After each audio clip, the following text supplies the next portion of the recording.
Gözəl yurdumun gözəl insanları, hər vaxtınız xeyir olsun, necəsiniz?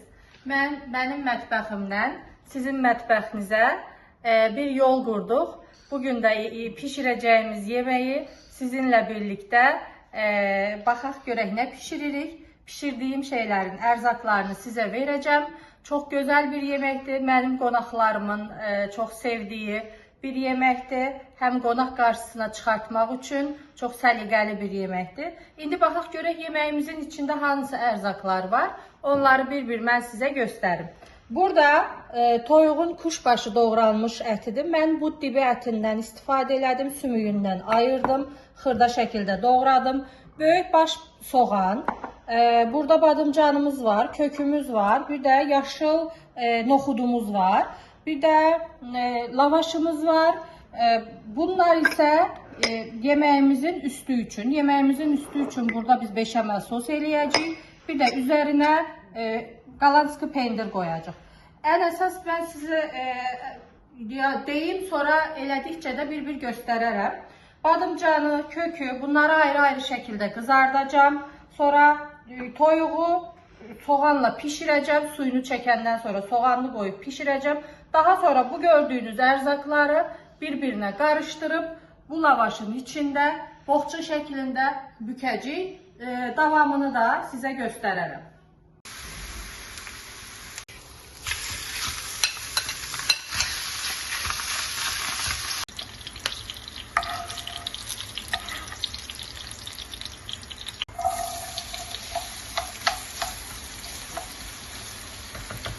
Toyuq etini isti tavada bu şəkildə biraz möhürlədim. Suyunu saldı. Sonra soğanını töktüm.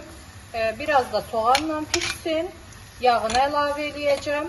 Sonra gördüyünüz ərzaqların hamısını bir-birinə qarışdıracağım.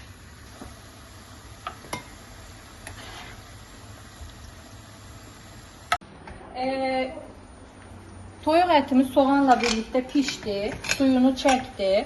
Ben bura biraz zeytinyağı əlavə edəcəm.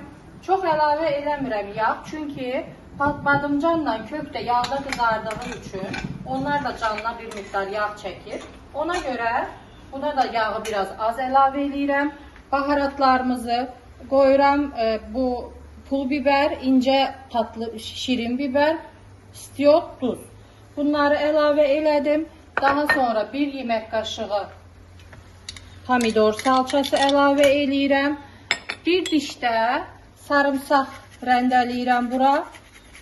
Bu toyuq ətindən işimiz bitdi. Ondan sonra qalan ərzaqları hamısını bir-birinə qarışdırıb boğça halında yeməyimizi davam edəcəyik.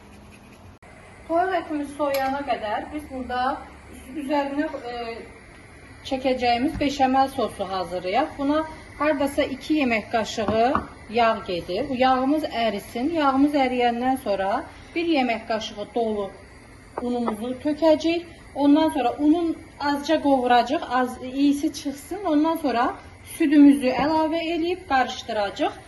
Bunu da soyumağa buraxacaq. Unu yağda qovurdum biraz. Sonra bunun südünü tökürəm.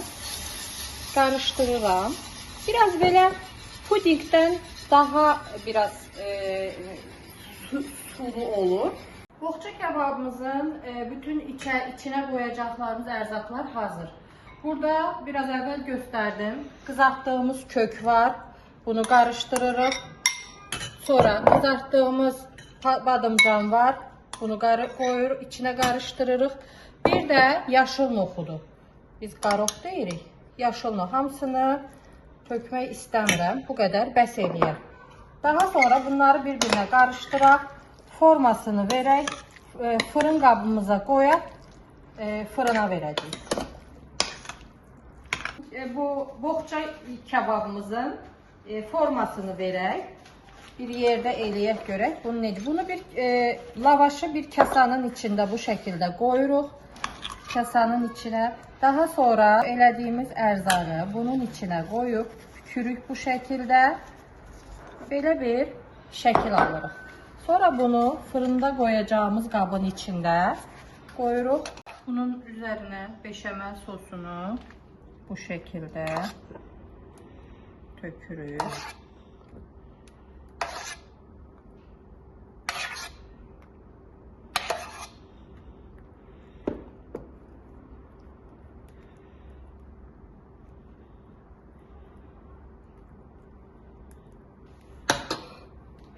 Daha sonra qalan sıkı pendirimizi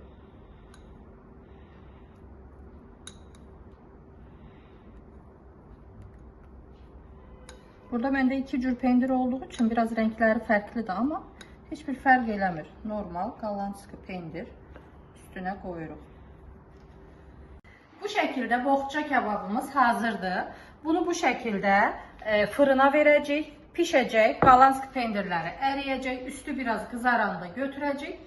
Vəssalam, yeməyimiz hazırdır. Pişirənlərə, yeyənlərə indidən nuş olsun. Mən takip eləməyi, bəyənməyi unutmayın. Görüşərik. Yemeğimiz hazırdır. Buyurun yaxından da görək. Baxın nə gözəl qıpqırmızı qızartdıq. Mən bu pişdiyi vaxt o arada bulgur pilavı elədim. Tərəvəzli bulgur pilavı. Eğer onu da isteyen varsa, onun da reseptini verin diyen varsa yorumlara yazın. Çok tatlıdır. Uşaqlarınız çok sevecek. Eminim ki. Bunu da bu şekilde servis elədim mən. Kim necə istəsə eləyə bilər yanına. Yine dediğim gibi ben bulgur pilavından elədim. Her şeyle servis eləyə bilərsiniz. Yemeğimiz bu kadar. Pişirənlərə, yeyənlərə indidən nuş olsun. Məni takip eləməyi, bəyənməyi, yorum yazmağı unutmayın. Hələlik.